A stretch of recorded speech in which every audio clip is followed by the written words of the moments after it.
All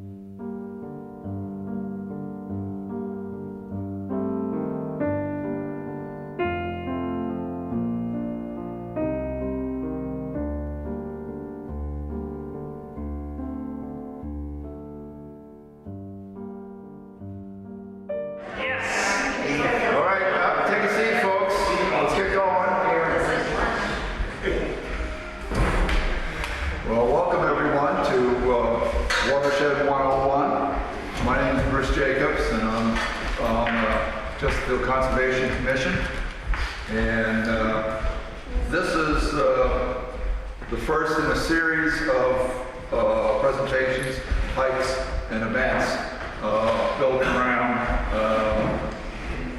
and designed for our community to get involved more in how natural resources, excuse me, I'm just going up there, but anyway. Our focus on watershed as a way of understanding the ecological connections that tie our landscape together. And we're looking at how water moves through the landscape. It really tells you a lot about the health of your natural areas and the ecological health of the area. And I think another thing is that getting this kind of glimpse and getting the community involved helps us to understand really the character of our town that we have and we want to be. Our speaker tonight is Jeff Littleton. Most of you probably know Jeff. But Jeff has been an ecologist in this area for over 30 years and has been principal of Moosewood Ecological for over 20 years, and is well connected in the ecological and environmental community, both with the various state agencies and private firms. He's been doing this for a long time and is highly respected. And I think one of the most important things about Jeff to remember is that he's not only a really good scientist, he's a town resident. This is part of his community too. So it's not just about the science, it's also a personal commitment on his part. So I guess there's really not too much for housekeeping. If you don't know, the restrooms are over there. Plenty of food, help yourselves. And with that, Jeff, you do the floor. All right, great. Thank you, Bruce. Thanks, folks. Welcome. Nice to see a lot of familiar faces and some new faces as well. So again, I'm Jeff Littleton, Principal Ecologist at Moosewood Ecological. And yeah, I'm a resident here as well. And we've been here since 2008, just sort of right around the corner. And have gotten to learn an awful lot about Chesterfield in many different settings. One, being a resident, two, having helped out with not only the Conservation Commission here on not one but two different natural resource inventories. We just published the most recent one 2 years ago in 2022, I believe, but also did a little bit of work for Spofford Lake Association back in 2013, somewhere around there, doing some technical mapping. But I also teach at Antioch University. One of the courses that I'm still teaching there is on forest ecology. So having known a lot about Chesterfield over the years, I know a lot of really cool spots to take my students. One is Freedom Town Forest, Madame Cherie, Pisgah. I mean, you name it, I could teach the whole course just here in town. And it's a really fun course about forest ecology and interpreting past land use histories. So for those that know Reading the Forested Landscape by Tom Wassels, that's one of the things that I teach about. So Moosewood Ecological, we do a lot of conservation planning, land management planning, restoration work, as well as a lot of education. So tonight what I'd like to talk about is watersheds. I'm going to give a brief overview of watersheds, the big pictures, some key components of healthy watersheds here this evening. Look at the significance of our surface waters and watersheds. Look at some basic impacts, and then also how can you help in terms of helping to maintain healthy watersheds. So, as Bruce mentioned, the Chesterfield Healthy Watersheds Initiative was recently started. I think tonight might be sort of kicking off with this presentation. And there'll be a variety of other community outreach efforts, as well as some ecological research, which will end the presentation this evening, just to introduce you to some of the work that we'll be doing moving forward. So welcome and thank you for having me here this evening. This is quite a privilege. So I will be providing, as the title suggests, Watersheds 101. So this is going to be a really broad brush. Just to introduce the concept of watersheds here, providing a variety of maps to show you some watersheds here in town and water resources and how they sort of fit into the bigger picture here. And certainly if you have any questions during the presentations, feel free to ask at any point, but we'll also have time at the end of the presentation as well. So, having said that, so what is a watershed specifically? And one thing is watersheds really provide that framework of connectedness, looking at our natural world and our built environment. And so that's really what this presentation tonight is surrounding here. But what do we mean by a watershed? It's really a topographic area or a land area that drains into a shared destination. We all live on the land, we all live within some sort of watershed, and the idea of watersheds can be a little confusing because they can be nested in one another, because watersheds are dependent upon scale. So we can have smaller watersheds within larger watersheds. So here's a typical diagram of maybe what a watershed would look like.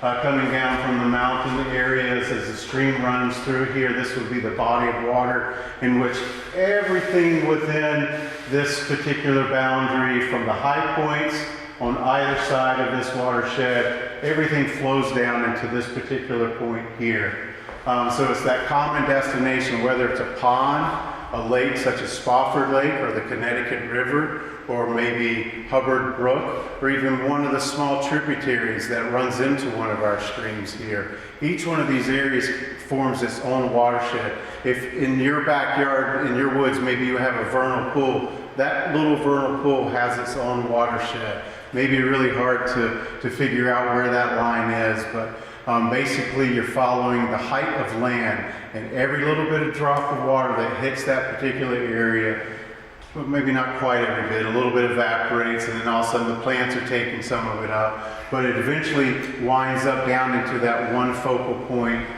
here being a river. So as you see here, as the land comes down to this common point here, you have a variety of springs, maybe going into a lake, or maybe a variety of wetlands here. Coming down, then we're moving into more of our built environment here. Again, that interconnectedness between the natural world and the built environment.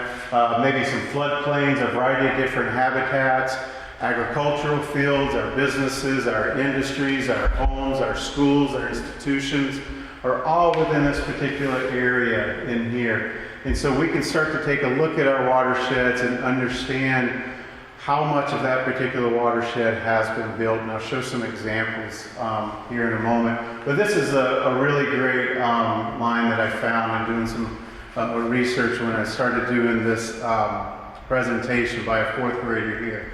And this person coined it correctly and lovely too. A land area that when it rains, it leaks into a creek, because it does leak, because not only do we have surface waters, we have groundwater as well that's feeding our streams, especially during the summer times when it's typically dry. They're helping to feed our wetlands and our stream systems as well. So this fourth grader got it right, leaking into a creek. So that's basically what a watershed is. So here in New Hampshire, we have a variety of major watersheds, and we can talk about watersheds and sub-watersheds and basins and sub-basins, and there's a lot of terminology that I'm going to kind of stay away from. I'm just going to use the word watershed, and just keep in mind these are all scale dependent. But for New Hampshire, there's a variety of really large watersheds here. And in here, the blue area to your left is the Connecticut River watershed, of which we are part of. We also have the Merrimack River here, and then the coastal area, and then the Androscoggin. And then each one of these other little polygons is another smaller watershed within that. So now you can get the idea of this nested feeling here of this Connecticut River that flows through, that's shared by Vermont and New Hampshire. And then each one of these little polygons in here is another watershed, and then we can break each one of those down, and down, and down, and down, almost infinitely. Almost. So to zoom in here a little bit more, so where are we? We are right here. Here's Chesterfield. We are on a divide here. Still, all of it is in the Connecticut River watershed, so every bit of water that flows and that falls into Chesterfield eventually makes its way to the Connecticut. The western 2/3 goes straight into the Connecticut River, where the eastern third essentially flows into the Schuylkill River, which then makes its way to the Connecticut River. And then where does that flow? All the way through Massachusetts, Connecticut, all the way down to the Long Island Sound. So big systems. So here we are here with that watershed that cuts in through the town itself. So let's take a moment and take a look at what makes a really healthy watershed. There's a variety of different elements here. I'm going to try to stay away from some jargon, but a little bit of terminology is needed here to help us understand these various dynamics that's happening between ecological processes and geomorphic processes within their natural range of variation. So what does that mean? So a healthy watershed has good water that's able to flow through there in the manner in which it needs to flow through naturally to help support that natural system, as opposed to being channelized, for instance. So the water is able to freely move through your landscape, transporting materials from up higher in the watershed, say sediments and sands, maybe moving some rocks around, maybe dropping trees into the stream because of that hydrolysis moving through, helping to make habitat for fish and other aquatic organisms. But they have their natural range of variation, and as we know, our streams are constantly moving back and forth until they get really old, and then they kind of go straight, like the Connecticut River, which is a very old river. Another element that makes for a happy, healthy watershed is habitats of significant size and connectivity. We need connectivity on our landscape, on our waterways, in order for aquatic organisms to be able to function properly and move throughout the landscape. And through their riparian areas. And then there's the water chemistry, the water quality itself, the physical and the chemical water quality conditions to support all these biological communities. And one of the elements that I want to bring home tonight is really looking at those biological elements, that biodiversity on our landscape, which is really critical at this juncture where we are with changing climate and the high rates of biodiversity loss that's directly related to how we live in our watersheds. And again, we all live in some sort of watershed. So moving forward, looking at more healthy watershed supports. So one of the things you want, intact functioning headwater streams. Those are those first order streams that are coming off the highlands around here. Say if you think about Spofford Lake, those streams that are coming off the top there, those are those headwater streams, some of the most significant elements in watersheds that help provide oxygenated waters further down into the watershed in different trophic levels, meaning different levels of organisms that fit a particular niche. You want natural vegetation in your landscape. This is another piece that I'm going to reiterate throughout this presentation, is that natural vegetation adjacent to streams and water bodies that's extremely significant for overall water health, and which then relates to watershed health itself.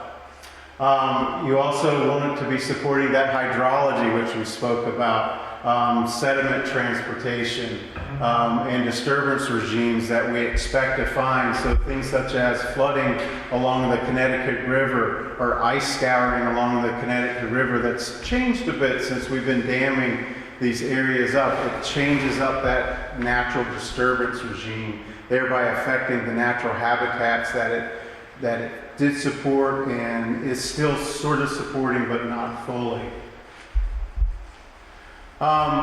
I'd like to introduce and talk about the different functions and the importance of our surface waters and our wetlands here in Chesterfield and in general.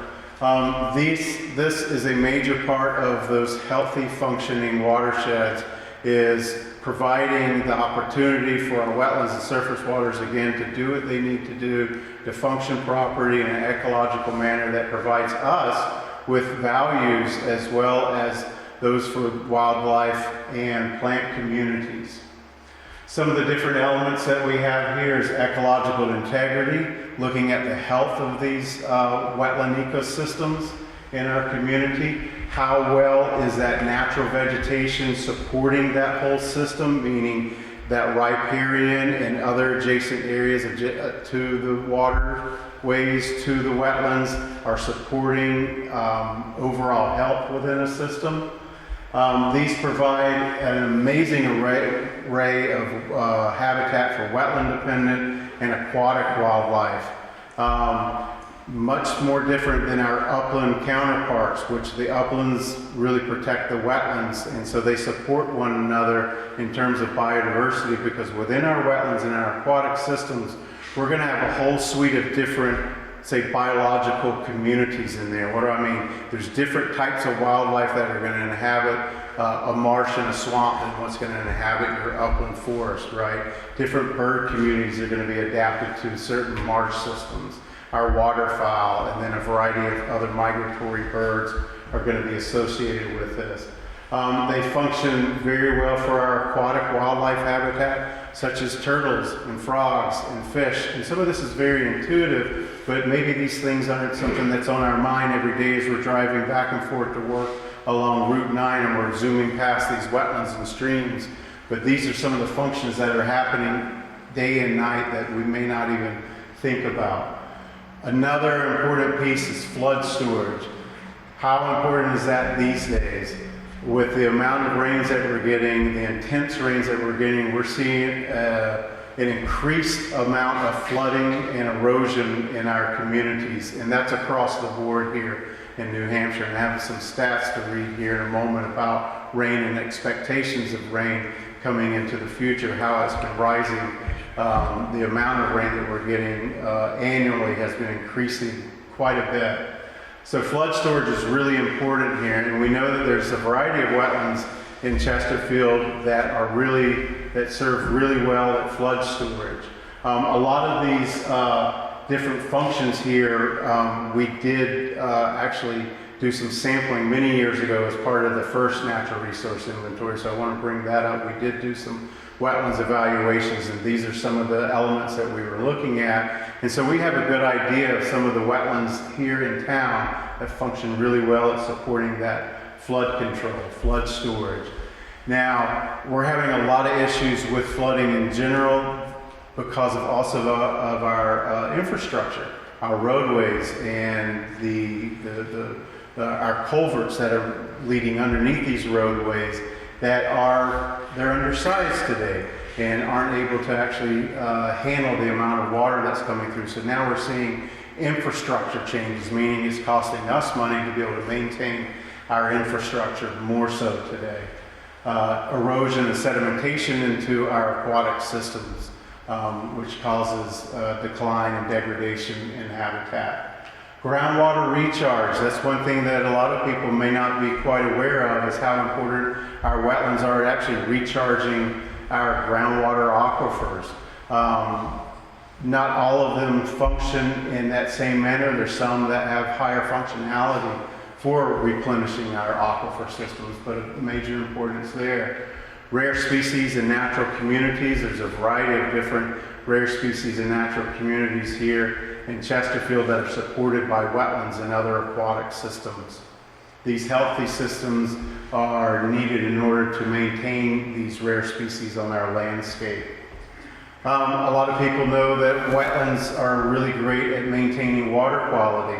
As long as you have that riparian buffer, that naturally vegetated area along your waterways, your streams, your lakes, your ponds, helps with controlling sediments, helping with toxicants, helping to transform nutrients, so reducing pollution going into our systems, which then helps protect our wildlife habitats, the wildlife and the plant communities.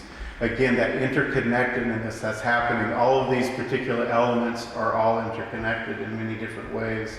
And then the last three here are more or less really human values that we have. Recreation, the Connecticut River, Spofford Lake, huge recreational areas.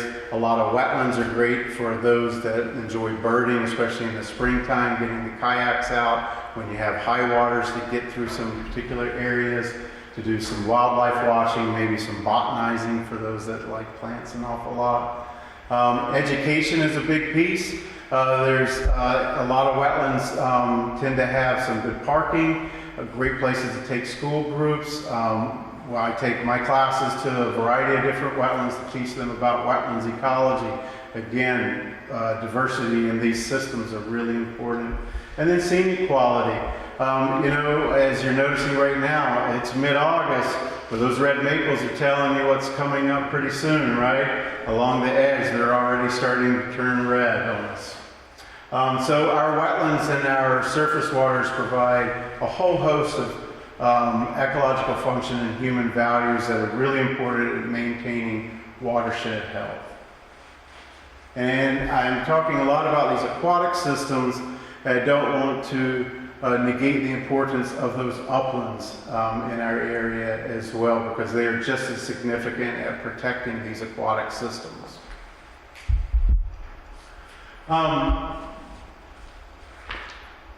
One of the things here is talking about impacts on our watersheds, and this is something that I really want to drive home here, is cumulative impacts. They really do add up. When you think about a little impact here and a little impact here and a little impact here, if you look at that on a watershed scale, you can see how those cumulative impacts can really add up, especially when areas become quite developed.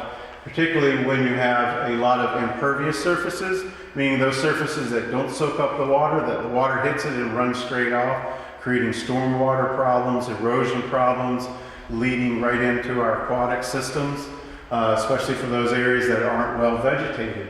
So then we're dealing with stormwater management and infiltration or the lack thereof, and erosion as well.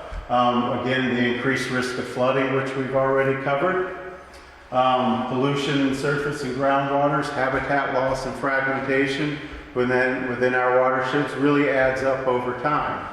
And these express themselves typically in our aquatic systems, is where we can easily see these impacts through water quality testing, through sampling of the biological communities in there, particularly the aquatic macroinvertebrates, and looking at plant life. Which then we're talking about land use development, and then climate change is being quite a stressor that's being added to our system on top of all the other elements that's happening, and again, those cumulative impacts. Then this leads to biodiversity loss, and then there's the issue again with the aquatic habitat connectivity, which I believe was studied in the Spofford Lake watershed, I think a few years ago, or at least in reading in the management plan. That there was a grant that was, I think, attained to look at culverts. And there's a variety of different reasons of looking at that, not only the conveyance of water through the system to making sure that these culverts are the proper size, but it's that aquatic connectivity that allows our fish to move freely up and down our streams, turtles and other aquatic organisms. And then everybody probably is quite aware of the invasive species that really provide competition for our native wildlife and plant communities. So some of the impacts here, and this is what I wanted to share in terms of rainfall. and potential for flooding or the effects of exacerbated flooding. These figures came out in 2021, looking at annual rainfall of about 42.7 inches, say 43 inches, from 1901 to 1960. Between 1991 and 2020, there was a 5.2 inch increase. Doesn't sound like much, right? But it does add up, especially when it all comes at one time. When the ground doesn't have the opportunity to actually absorb it, that it ends up turning into runoff. And that's where we want our natural vegetation against these aquatic systems to be able to slow that water down, stop those sediments, transform those toxicants, and remove them before entering into our aquatic systems, which then affect our water quality, which then can affect our recreation. It's been estimated that between 2040 and 2069, we'll have an additional 4 inches of rain per year. And then from 2070 to 2099, an additional 5.5 inches. So if we add this up, we're talking about an extra foot of water over that period of time predicted. So that's a lot of water is what it comes down to. So what does that do for us? It empowers us to make changes in our land use, in our land use planning, in our thinking of how we're living and how we're dealing with stormwater management and how we're dealing with our flooding and how we're dealing with our roadway infrastructures, because then that costs us tax dollars to repair these areas. And so by anticipating these changes, by anticipating this level of extra water and potential flooding and where these problems happening, our road agents know where it's going on. We see it on a regular basis on our to and fro to the grocery store and to work and what have you. But understanding where these areas are is really important for long-term planning. Talking about impervious surfaces here for a moment, not to dwell on that too much, but that is a significant part of watershed health and the ability for the watershed to absorb and to transform those waters as they enter into our aquatic systems. So the more impervious surfaces, that means roadways and parking lots and roofs, that's more water that's being shed off rather quickly. And how do we deal with that? Well, there's a lot of different ways that we can deal with this. There's a lot of information that's out there. There's a lot of ideas and a lot of efforts that are really taking place and working. But if we're to take a look at Spofford Lake, this was some information that I developed as part of the project, developing some mapping for the watershed itself. And looking at, in 2013, 17% of the watershed was impervious surfaces. 78% is impervious within 250 feet of the lake itself. So that's pretty high. And to give you a sense of what does that mean, 10 to 20% results in a doubling of a surface water runoff. So once you get up to 15 to 20% of impervious surfaces, you're getting you're creating some issues for that watershed and those aquatic systems. So those are the facts, but how do we deal with it? We can deal with this in a variety of different manners. So the point being is we want to better understand how our impervious surfaces are lined up within watersheds and evaluate that, to assess that, to understand how we can mitigate issues that will come from that. Now I'd like to take you through some maps here, the fun part of the evening here, and take you through a series of maps. So we have the town of Chesterfield, and these are some rather large-scale watersheds outlined in yellow here. We have the California Brook and Willock Brook area. Again, this watershed sheds straight down to the Schwalett River. We have Broad Brook and Pisgah. Isn't it interesting? See the outline of Pisgah? It almost basically forms that watershed there. There's a purpose behind that. That was purposeful. So, then on the western side in West Chesterfield and Chesterfield proper here, we have the main brook, Catsbane Brook here, that drains straight into the Connecticut River. A variety of tributaries forms into it. Pond Brook here. Hubbard Brook, and then we have the Gulf, which flows right out into the Connecticut River as well, and then Partridge Brook watershed right here, which encompasses part of Spofford Lake watershed, which is roughly this area here. So we can map that or could display the Spofford Lake watershed, which would be nested inside of the Partridge Brook watershed. So I hope that helps illustrate how you can have smaller watersheds within larger watersheds. And something interesting about Spofford Lake, which many of you know, the watershed of Spofford Lake is really small compared to the size of the lake itself. If you were to take the land area of the watershed, add that to Spofford Lake area, the lake makes up 25% of that area. If you're just comparing the lake to the watershed itself, it's 1/3 of the area. So there's a small watershed for a really, really big body of water, meaning that when the rains come, it comes hard and it can come fast, and it's going to flow off those hills rather quickly. As many of you know, especially those that maybe live along the lake. So this is a topographic map, again, showing some of the major watersheds. These are the watersheds that we mapped as part of the Natural Resources Inventory. So you'll see these maps and you'll see these lines in the report itself. So I'd like to take you through a series of aerial photographs, and we're going to layer some different aquatic resources on here so you can see how these things line up with how the landscape of Chesterfield is developed or maybe not developed. And just taking a look at the aerial, it's pretty easy to pick up some development patterns here, right? Well, we're here in Pisgah, but we got about 13,500 acres total for the park. Not all of that is in Chesterfield. But relatively undeveloped area. We have the California Brook and Wheelock Brook watershed area, relatively undeveloped, a lot of natural cover in here. And if you notice Route 9 corridor and what's associated with it, the sort of the center of town, this is 63 that cuts through. This is where our major developments are occurring, and then north of Route 9, the Spofford Lake area. I'm sure everybody picked out Spofford Lake pretty quickly. So just from a bird's eye point of view, you can get a good sense of what's happening out there. Where are the residential areas, where are the farmlands along 63, all these great fields. Used to have meadowlarks and American kestrels and bobolinks. We're using all these fields out here. And then there's all sorts of fields scattered throughout the Connecticut River here as well. So it's easy to sort of pick up these patterns, and we're fortunate. We have a lot of undeveloped areas here in Chesterfield, as you can easily pick out. So on top of this, I'd like to then throw our streams on here.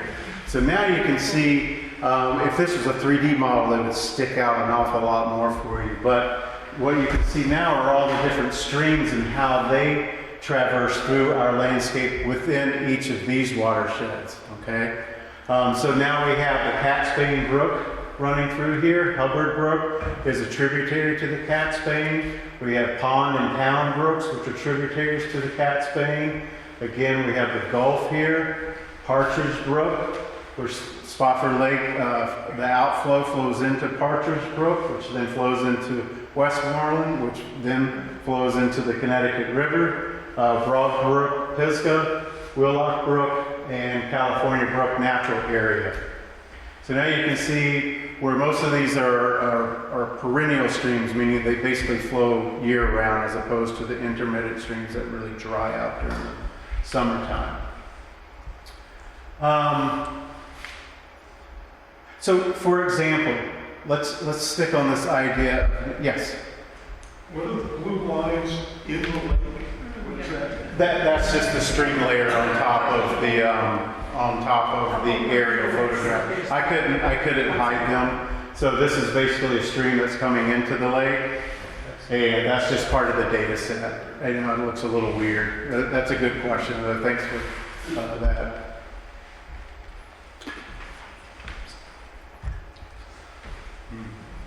So again, the idea of having these nested watersheds. So we have this huge watershed here. Then we could just map Catspain Brook watershed, which is all throughout here. But then we can map Town Pond or town brook, which is here, or we can map just one of the little tributaries of there. Each one of these is its own watershed. So we can start to take a look at the natural cover and the land use within there, again, that interconnectedness between those two elements. To this, let's add our surface water and wetlands layer. Now we're starting to really get a sense of the aquatic systems on a landscape well and how they're divided up into these different watersheds. Obviously here in Pisgah, these water quality is extremely good. This is an incredible wetland system throughout here in the park as well. And again, low development here, high water quality is expected here as well. And you can see that there's actually, for Chesterfield, there's fewer wetlands than most other communities that I've worked in. We're working in most communities, I think, we're looking at 150 to 200 wetlands of 2 acres and larger. Chesterfield is much smaller than that, but we can see how these streams interact with these wetland communities. Now to this we can start to add our road infrastructure. That's what these purple lines are. That might be a little hard to see. I apologize for that. But you can see these purple lines here. This is Route 9, traversing through the town itself. So then we can start to see where our roadways interact and interconnect with our aquatic systems. Again, providing that framework of that built environment with our natural world. Then let's add another layer. We talked about how groundwater is really important for wetlands supplying water during dry times, and how important wetlands are at replenishing aquifers themselves. These areas in dark blue or purplish, those are our groundwater aquifers. Those are stratified drift aquifers, meaning sands and gravels. We have a small piece over here as well. These are all mapped by the United States Geological Survey. So now we can see above ground and below ground within these watersheds and how our developed built environment connects with that. And then finally, you can see our conservation lands to see where the areas that are currently in protection. There's probably a little bit of error in this data layer that you probably noticed that maybe some properties not quite in there. I think this was updated in 2021. So this gives you a decent sense, in a quick manner, that idea of watersheds and these aquatic systems within them. So if we zoom in a little bit, now you can really start to see the land use. So this is the center of town, essentially, Route 63, all those great fields again, agricultural fields over here, the bottom part of Spofford Lake, Pisgah over here to our bottom right, and how our roadways intersect with these aquatic systems. What does that mean? Is the land cover there to support trapping those toxicants, those sediments at those crossings? Are the culverts of correct size to convey that water through in a manner where we're not creating backwaters and flood situations, and that we're providing that connectivity, that wildlife habitat connectivity? Looking at it from a different perspective here, again, seeing the roadways, how some of the major roadways like Route 9 is cutting across some of these systems. What does that mean for these systems? There are ways that we can engineer this so we can convey that water through there in a manner, albeit expensive at this point, but there are ways that we can develop this in a better light to allow for better water quality, better wildlife connectivity, better watershed health. So, I'd like to conclude here by a couple of slides about the things that you can do to promote watershed protection through conservation, education, and land use planning. Town planning is one of our major keys that we have here, getting involved in your master planning process, or maybe even joining one of the boards, maybe the planning board, the select, or the conservation commission, playing an active role in that manner, especially if you don't own land in which you can do things on your own property that would then promote watershed health as well. There's a lot of different ways. Naturally vegetated buffers, I keep barking about that. I can't express how really important that is against our aquatic systems, how much that can help keep our waterways much cooler in the summertime, promoting dissolved oxygen, proper dissolved oxygen in these aquatic systems, reducing the sediments, reducing toxicants and pollutants from entering into our waterway systems from which we may drink from, which we may fish from, we eat from, we may swim in, we may canoe in. Again, that surface groundwater protection. Waste reduction. You know, some of these things may be simple and maybe intuitive, but simple composting on your own property in a manner that doesn't end up in a landfill is a good way of maintaining healthy watersheds. Again, there's little cumulative effects. That may seem insignificant, but collectively it's not. And collectively, all these different elements really help. Native plant installations on your property for those areas that are devoid of natural vegetation.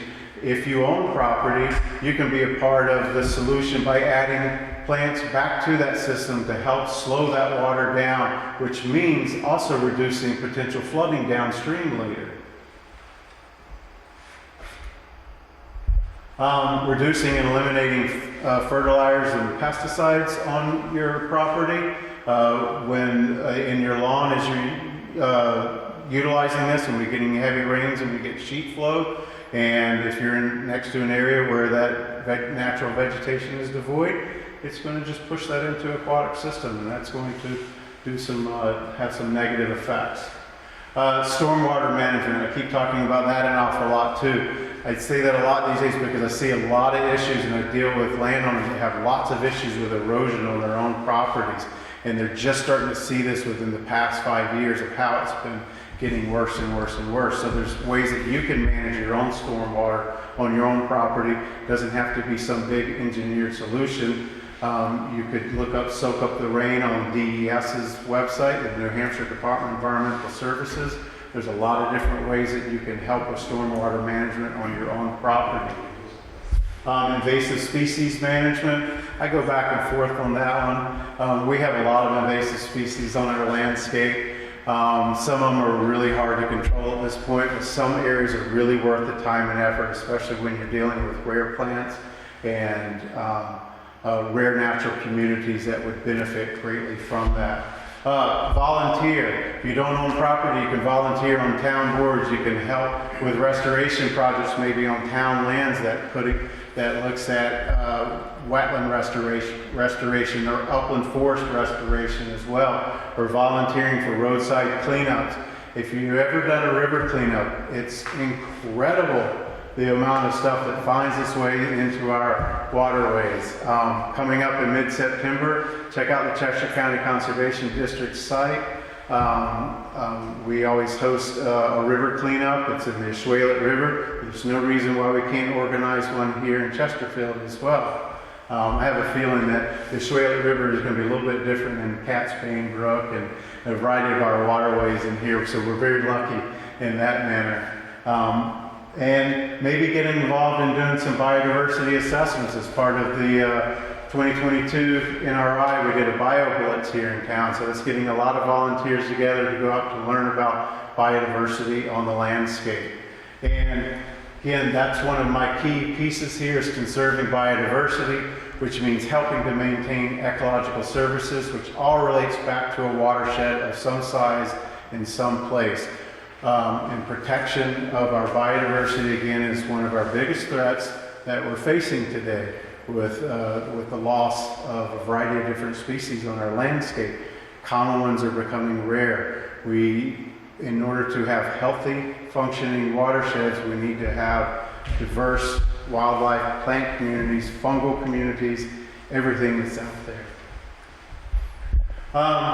And to conclude the evening here, the Chesterfield Healthy Watersheds Initiative that Bruce was talking about and what we're kicking off here. There's going to be a variety of hikes and presentations, talked about maybe doing it sort of quarterly. There's a hike that's coming up in October 12th. Awesome. I think that probably Bruce may want to talk a little bit more to that end. They'll hopefully coming out of this whole project, there'll be a variety of volunteer opportunities. It's just kicking off the ground. We've been passing some ideas back and forth how we can get residents involved in helping us better to understand biodiversity within our watersheds. Maybe even looking at culverts to see which ones really need some better connectivity, and doing watershed assessments. And so that's one of the things that Moosewood Ecological is working on. We're just starting to get this off the ground, so we're going to look at using EPA's watershed assessment to examine Chesterfield's watersheds using all the existing data that we've developed or that we have our hands on that we did for the NRI. Now we're going to do some modeling in GIS, computer mapping program, to take a look at assessing the health and the vulnerability of watersheds. So this would be an incredible educational tool for us to better understand what's happening out on our landscape so we can plan forward ahead, looking ahead and thinking how might we want to change some of our development patterns, some of our land use within the community, looking at the ecological side, looking at the educational side. There's a lot to learn out there, and the information will be extremely helpful for all of us as we're moving through. So thank you very much for entertaining me this evening here, and our little friend, the wood turtle. So if you have any questions, I'd be happy to answer them.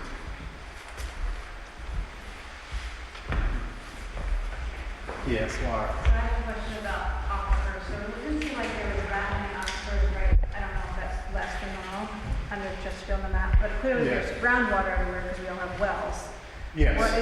What distinguishes when there's an aquifer versus just the groundwater flowing kind of through the ground? So here, so these are your stratified drift aquifers here, and then there's that little area over there. So those are the sand and gravels that were left as the glaciers had receded, and so these are areas that are saturated with water. So they're storing water, but it's staying there longer. They stay in there longer, they're storing water, they can be tapped into should we need a community water source at some point in the future. We know where some of the best quality sites are based on analysis that Department of Environmental Services did, and that's also in that NRI if you want to take a look at that. It shows some sites in there that we could cite for community water supplies should we need it into the future. Then there's bedrock aquifers. Those are much harder to map, because those are veins that are just all throughout the bedrock. They can be mapped, very expensive too, but anybody that's on a well, that's what you're tapping into, more or less. You probably, unless you live along the Connecticut and you're able to be above one of these sand and gravel aquifers, which are really reliable.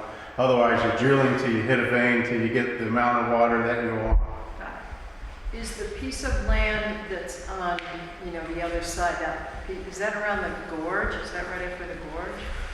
That does look like it's kind of a gorge. I don't, well, that looks like the gorge right there, so it's just right before it. Right before it. Yeah, let me back this up. Huh. There's no groundwater, right? It's just an aquifer? And well, that's what aquifer is, that's It's groundwater. all groundwater. Mhm. Yep, that's all beneath the ground. Yeah, that's right. Yep. Yep. And those are readily reliable sources of groundwater, as opposed to tapping out of the Rockies for Denver, from our conversation Yes. earlier.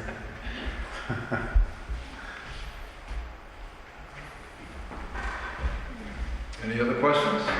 Jeff? Well, great. Well, how about a nice round of applause?